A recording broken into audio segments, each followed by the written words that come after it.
Hello peeps! About time I came back, isn't it? My name is Nightdagger, and welcome to the first episode of Modded Minecraft with Nightdagger Season 5, now hosted by AT Launcher. Yep, that's right. If you guys want to play along this season, it's going to be a lot easier because there's no manual installation. I have been hosting the Gold Scourge mod pack through AT Launcher, which is kind of like Multi-MC and the FTB and the Curse Launcher and all that. Been hosting Gults through them for quite some time, and when I started kicking around the idea of doing Modded Minecraft Season 5, I thought, it would be really nice to be able to get a semi-private pack through them. And I did a little bit of work on the pack, got in touch with the AT Launcher crew, and pack was just approved about an hour ago. So we are good to go, and I'm going to go ahead and start a world gen and then tell you guys about the mods we're running and give you the pack code. So, single player game. We're going to create a new world. Now, one thing that I am going to warn you guys about with this pack. Mystcraft is installed. And due to the way Mystcraft works nowadays, when you first install and run the pack, the first time you launch this, it's going to create a world on its own without any input from you and do some profiling for Mystcraft so that it knows exactly what it's allowed to generate in Mystcraft realms and stuff like that. That process can take up to a half hour, I've seen.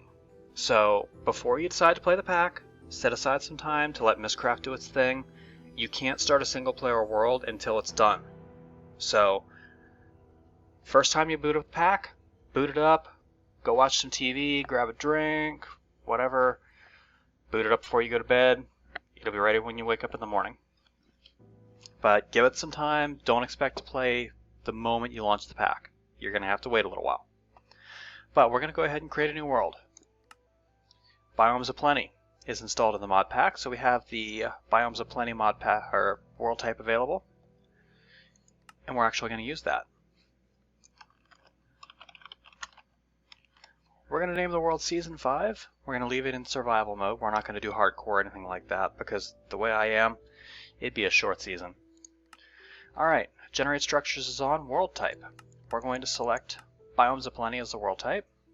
Allow cheats is off, bonus chest is off, we don't need it. The seed for the world generator. I'm going to make the seed for the season the same as the pack code for AT Launcher. So, when you guys go onto AT Launcher, click the instances button, click the packs button.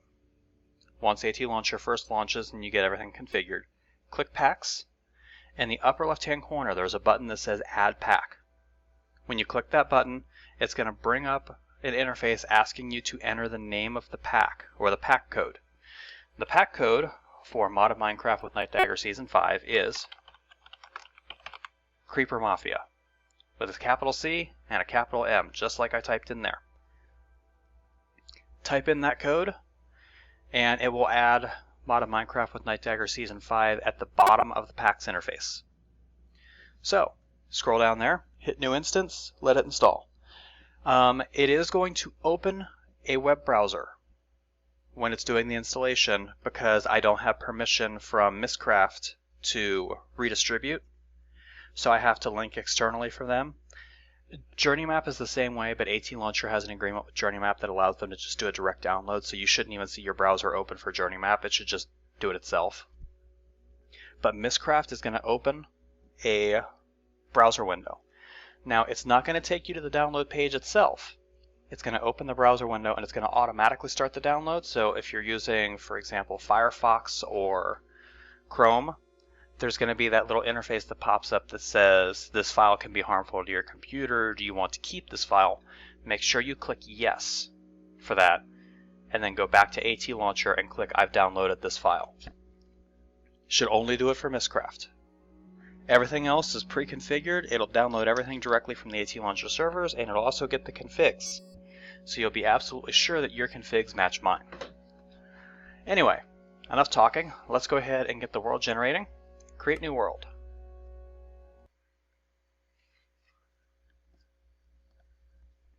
Now once this world loads, I'm going to pause the game and let it do some pre-rendering. And then I'm going to talk about the mods that are in Season 5. We've got some new ones and we've got some good ones.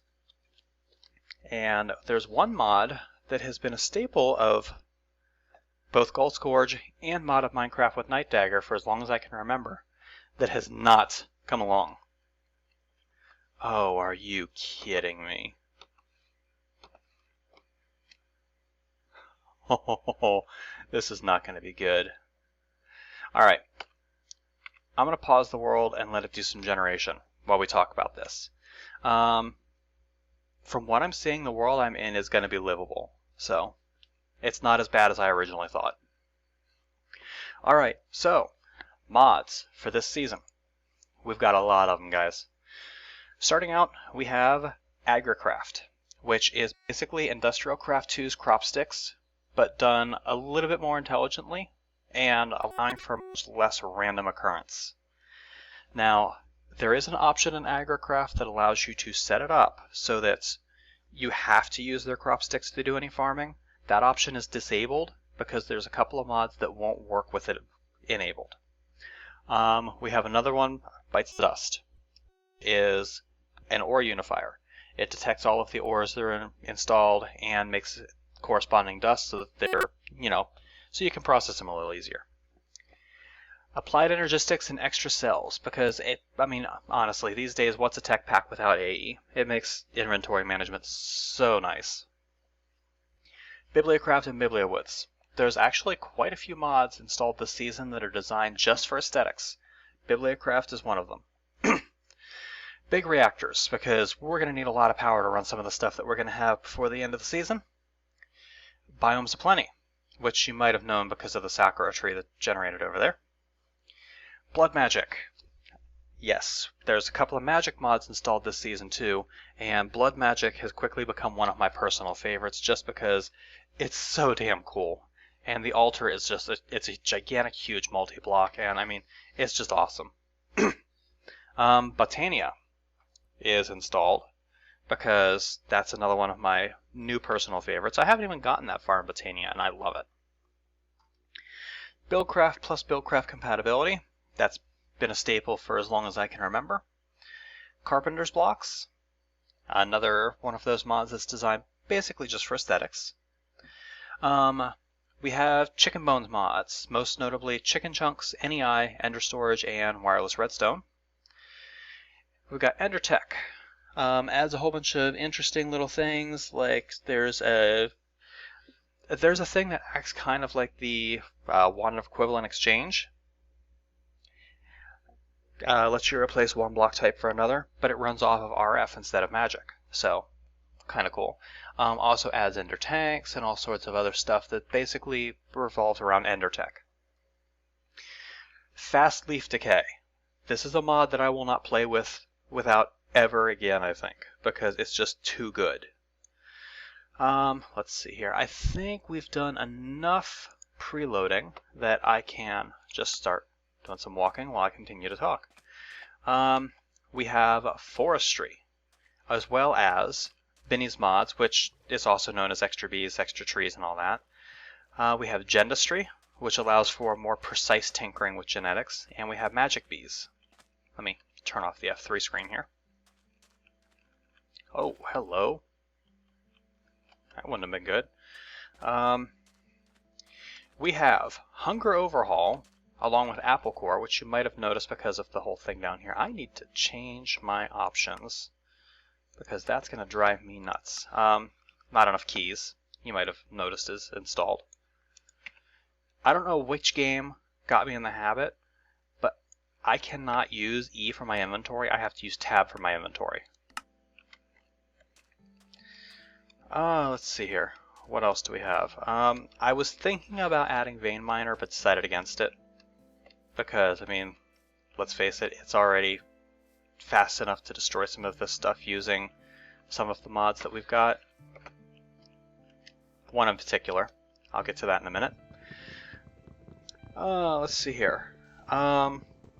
We have Immersive Engineering, which is a new one.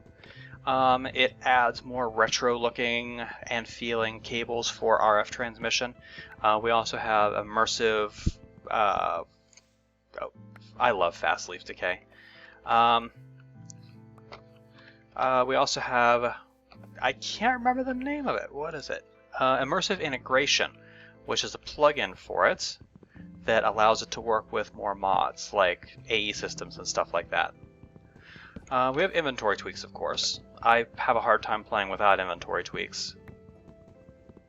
Iron chests and Java for storage to handle for us in the early game before we get an AE system running. Journey map is the mini map of choice for this season. You can see it in the upper right hand corner there. Man, I love this fast leaf decay. And I just had a major holdover for a second there. I hope that doesn't corrupt the video too bad.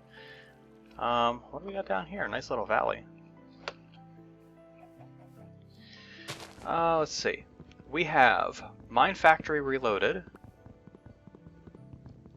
Not much to say about that. You guys have seen MFR before. Mistcraft is installed. One of those mods that I will quite happily install for single player, but that I absolutely hate in multiplayer settings. But it's really nice for being able to generate custom worlds and stuff, especially in a map where you don't really care if you become, quote, OP or not. What is that? Wow. That's cool. Let's go take a look at that. Let's see here.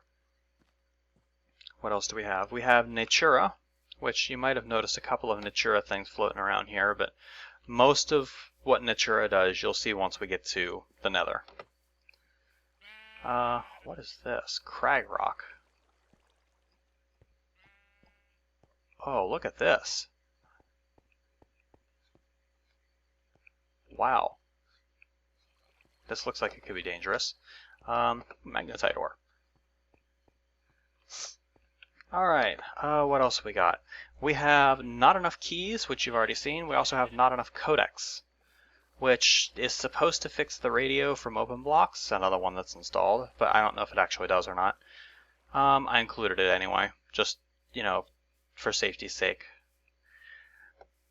We have obsidian pressure plates, obsidiplates, because, whoa, redwood tree. Because I hate having to open doors, but I also hate mobs being able to open my doors. So, obsidian pressure plates fixes that. We have open blocks, of course, another staple of this series. Did I not include extra utilities?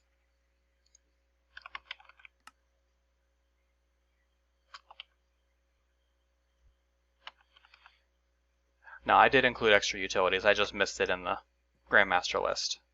Okay, I was going to say, if I don't have extra utilities in this pack, I need to do a pack update. Yeah, I do have extra utilities installed. We have open blocks. We also have open computers and open peripherals for interaction with things using computers. I prefer using open computers instead of computer craft because the recipes are not quite as cheap. I've always had a problem with computer crafts computers being so cheap and their turtles being so ridiculously cheap for what they do. We might have to end up doing something with that. That's just amazing. Ow.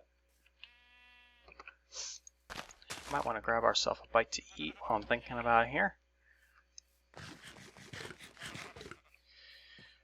Now, Hunger Overhaul is set in one of the more difficult modes because I like actually having to pay attention to hunger. Your mileage may vary on that, but as long as you have some sort of food, I mean, we don't have Spice of Life installed, so you don't have to worry about diminishing returns on food or anything like that. Shouldn't be too terribly difficult to get a decent supply of food in the early game. Especially if you have so many sheep floating around like I do. Oh, Botania flower. We're going to need some of them. We'll go ahead and grab a couple. And what is that? Carrot seeds. Alright, I might want to get started on farming sooner rather than later. So I'm going to go ahead and break some seeds while I talk here. We have progressive automation, which I guess won an award for being the most balanced progression mod. And basically it adds some early game tech options for you that aren't nearly as powerful as some of the other ones, but you can get them going really fast. It's a very early game power gen. Oh, hey, lots of seeds down here from the wash off. There we go. But yeah, it's early game power gen and early game automatic farming and just a whole bunch of cool stuff. Let's break that. We need to be thinking about shelter at some point in the not terribly distant future here. It's getting towards night. For the first night, I'm probably just going to dig into the rock wall here. That's quarried stone from Railcraft, and this is crag rock, but there should be regular stone underneath that. So let's break down our spruce wood. Make ourselves a crafting table. And then we're going to make ourselves a couple of patterns.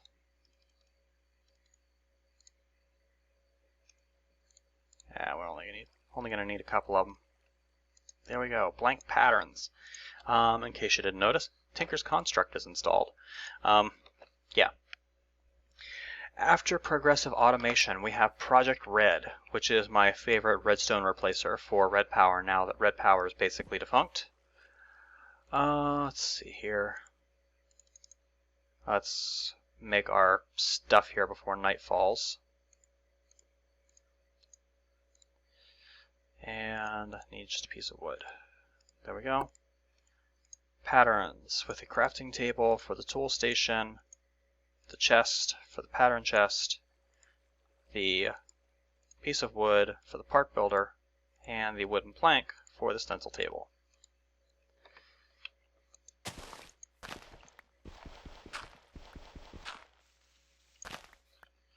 And we're going to go ahead and make ourselves just plain old wooden pickaxe just to dig in.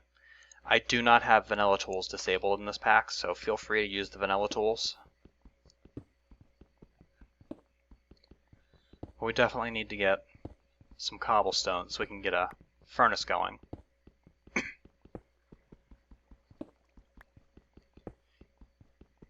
think for tonight we're just going to dig into the wall here. And then I will continue talking about the mods once we're safe. Because it's not going to be very long before we're not safe at all. I might actually build out in that meadow over there. Oh hey, I just saw something there that we're going to be talking about in a second. So many books. Okay, put this crafting table down there. Let's get ourselves a furnace.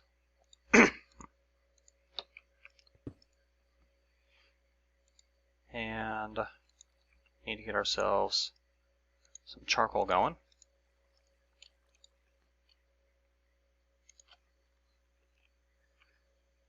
And then we're going to just kind of wall ourselves in for the night. I actually want that one open, I think, because that way I can see outside. Tell when it's daytime. Alright, let's go ahead and keep talking about this.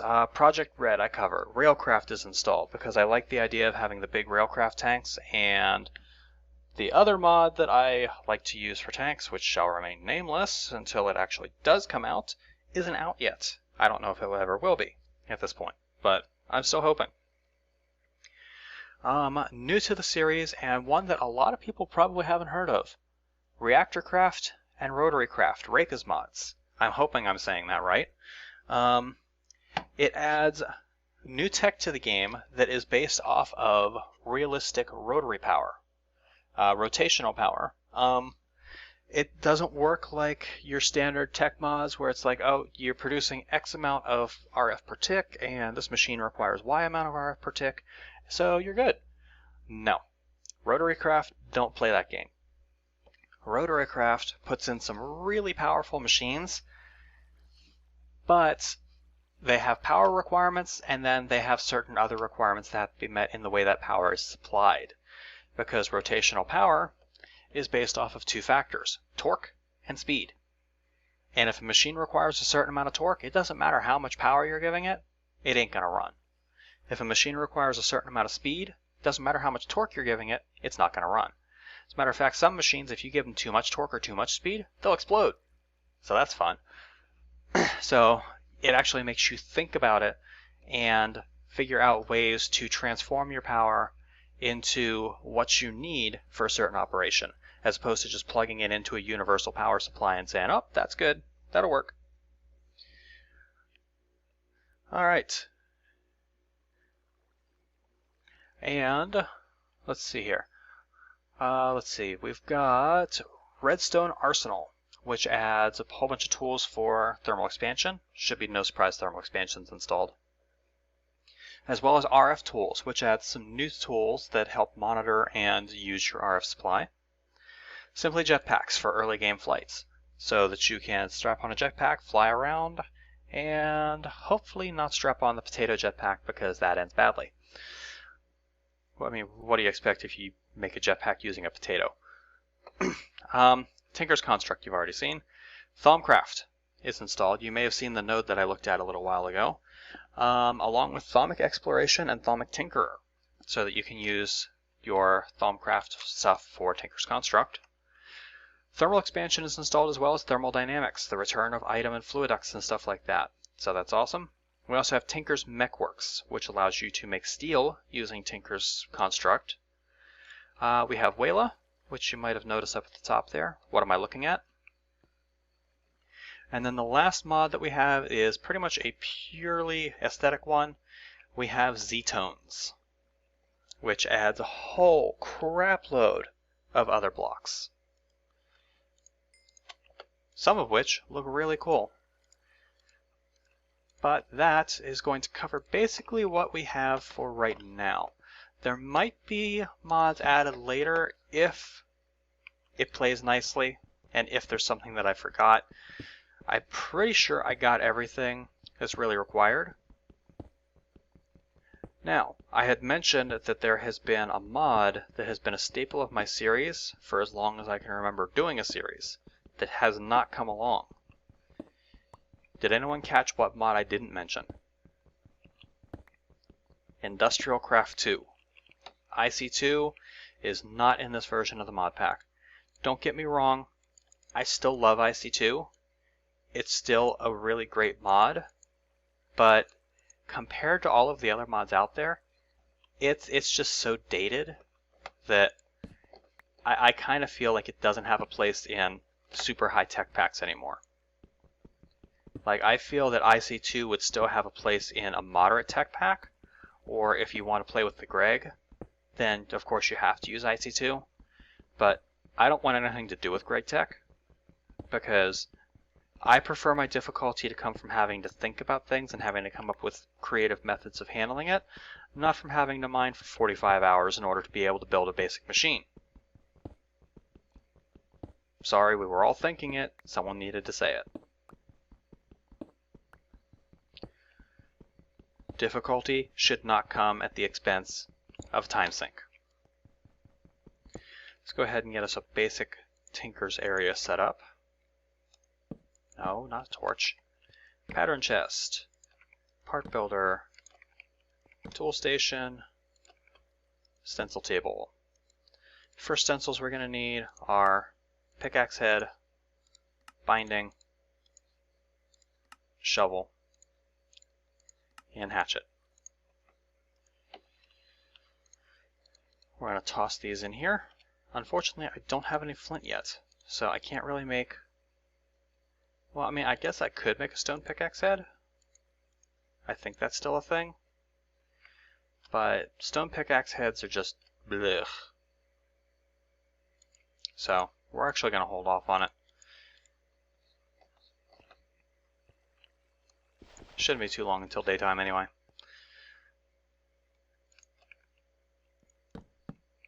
What we will do, though, is make just plain old stone pickaxe.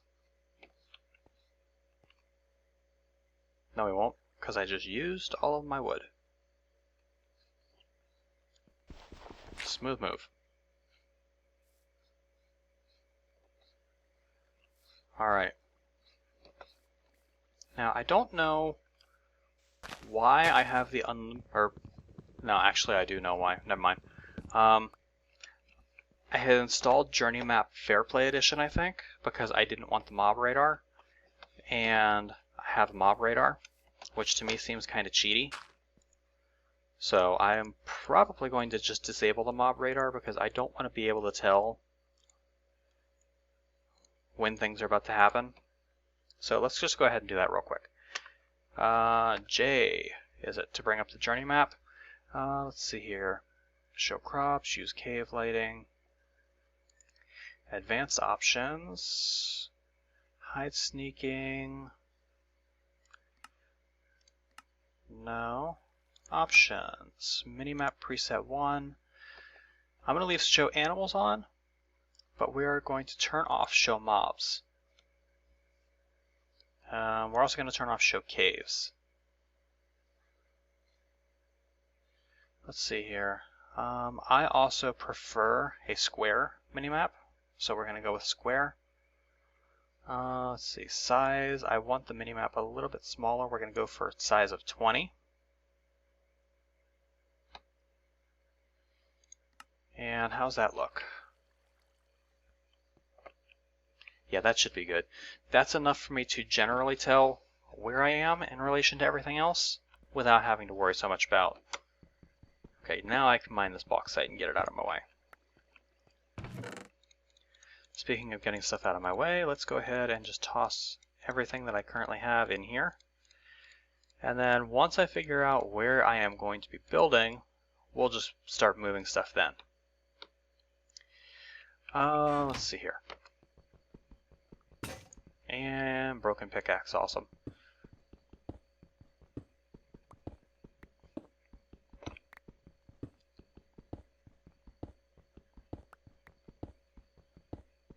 Definitely going to have to do something about this food situation before we do any mining.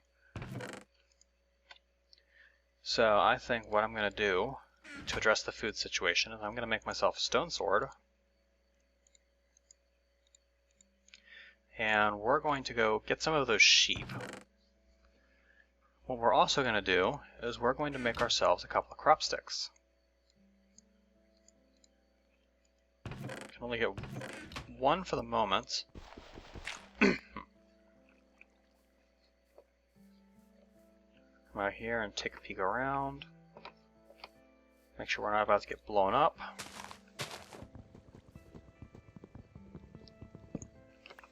There we go. Grab another piece or two of wood.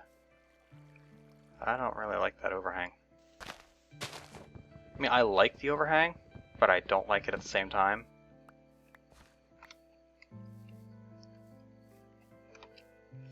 Alright, crop sticks.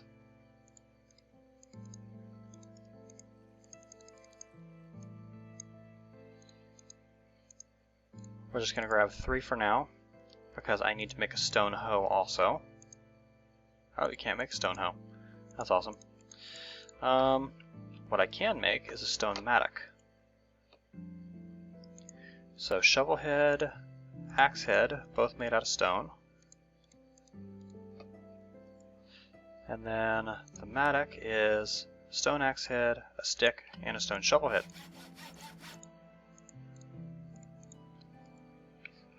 There we go.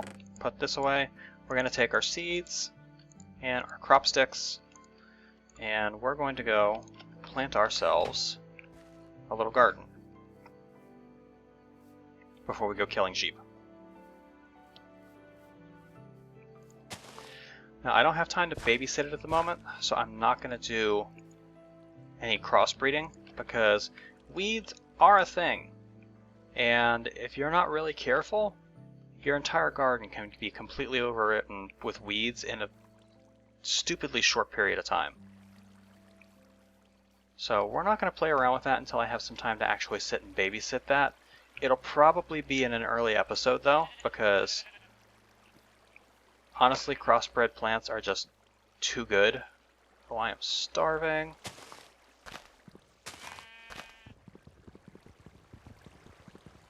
Where are you, sheep? There you are. Come back here, mutton. Where are you going?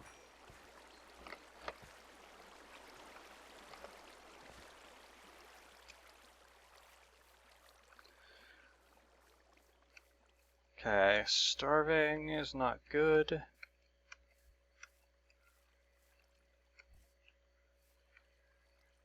And I'm already affected by slowness and mining fatigue from the starving condition.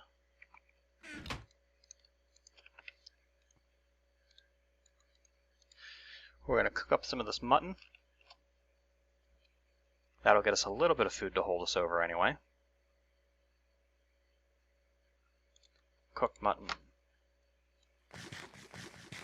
I don't know why cooked mutton only counts as a snack, but it does.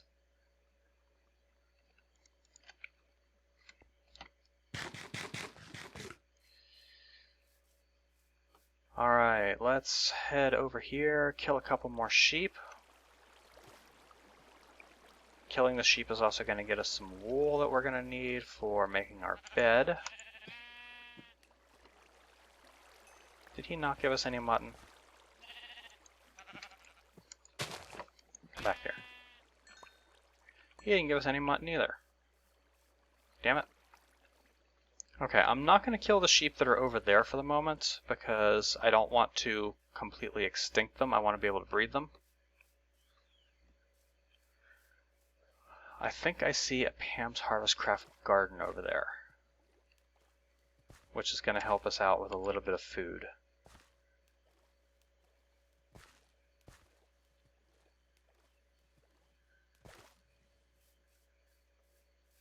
Yeah, it's a ground garden, a gourd garden. Yes, awesome. Winter squash. And another pumpkin.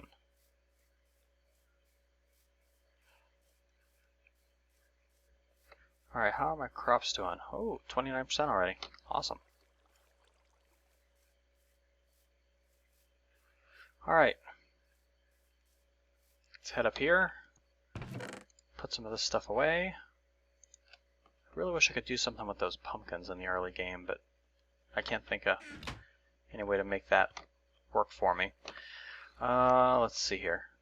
Food is still an issue. There is a meadow right over there, at least a small one, that I might be able to find some food in. So we're going to head over this way and see what we can find. Trying to minimize jumping if at all possible.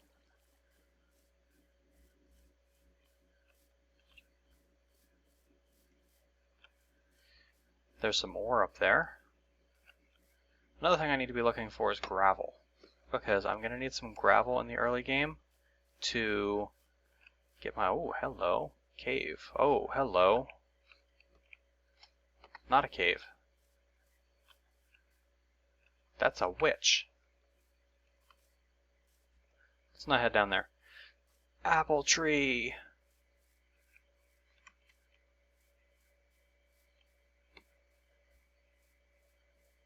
Hello, apple tree, my savior.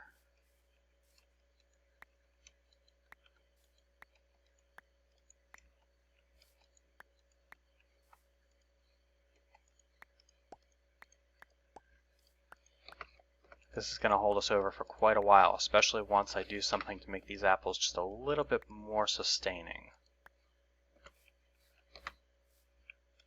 Let's not eat the apples raw. There's a couple more of them over here. Let's come over here and grab a couple more apples. And there's some berry bushes on the ground. We're going to take them too.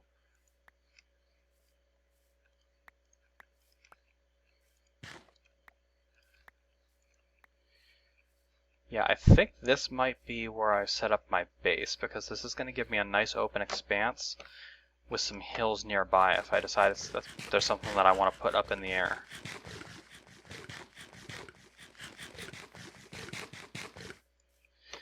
Okay, and we're just going to grab a couple more apples to go. We'll head back to the base. We'll do something to extend our apple supply a little bit further. I need to put a waypoint on that base or I'm going to lose it. Oh, ho ho. Yeah, I need to pay attention to what I'm doing, or I'm going to fall in.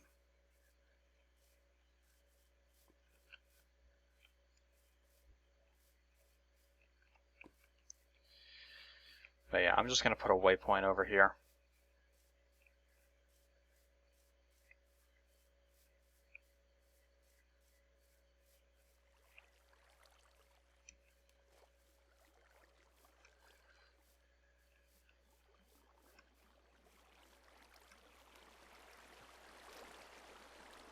That way, we'll be able to easily find our base.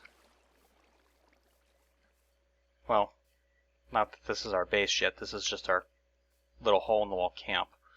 So, okay, I don't have that hotkey set yet. So, controls, let's find journey map on here. Journey map, create waypoint I want to have as insert. Insert, name, base. Let's see here. Save that. I don't think I like the beams. I don't know if there's a way to shut that off. Let's take a look at the options real quick. Show FPS, show mob headings, show waypoints. Nearby waypoints are shown on the map. Show waypoint labels. Waypoint beacons. Enable waypoint beacons. Let's turn that off. And see if that... Well, I mean, I'll still see the waypoint, but I won't actually see the beacon in the overworld. So I guess that's okay. Let's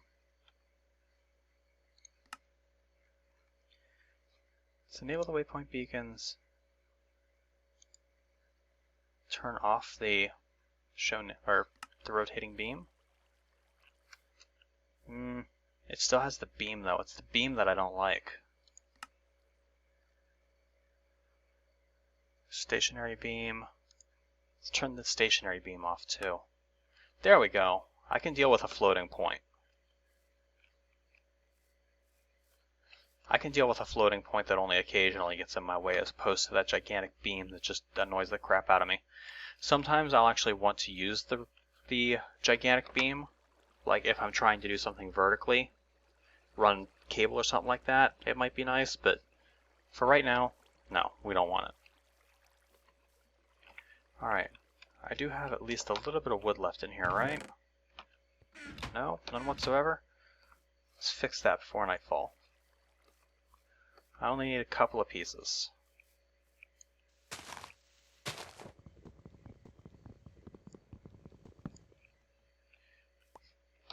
And actually, that one piece will be enough, because I can make a bed with that and we can just skip the night.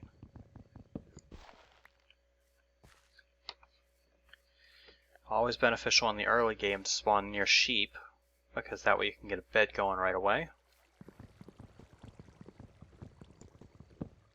I know I could be using my mattock for this, but I kind of don't want to break it yet.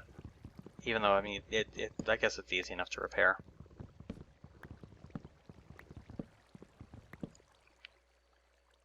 No point in saving durability on a stone tool that I'm going to replace anyway. I'm so used to playing in, like, hardcore maps, like HQM maps or Skyblock maps, where every resource is precious, that being in a vanilla world, well, not vanilla, obviously, but being in a standard generation world where resources are essentially unlimited, it's kind of a wake-up call for me. But I'm definitely looking forward to being able to make use of all of this bounty that I've been presented, as opposed to having to make do with what I've got. Alright, let's go ahead and break down some of this spruce wood. I did have wood on my hotbar, didn't I? We're going to cook up 3 pieces of stone.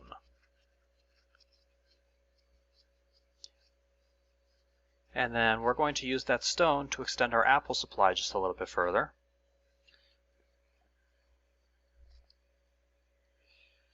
And this is something that, you know, if you were to apply this to real life, I don't think it would work quite the way it does in Harvestcraft, but it works in Harvestcraft, so we're going to go with it for now. Piece of stone on top of a pressure plate gives you a juicer. A juicer plus an apple, and if you hold shift pointing over a food, it'll show you what it gives you. Like an apple only gives you half a shank of hunger and only a quarter shank of saturation. Apples with a juicer gives you apple juice, which is a full shank of hunger. It's still only a quarter shank of saturation, but I don't know why apple juice would be more filling than apples, because apples actually have fiber and the apple juice doesn't.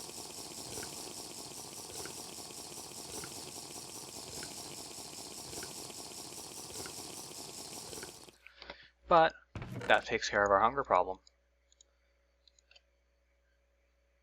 Let's go ahead and keep a piece of spruce wood out and make ourselves a bed.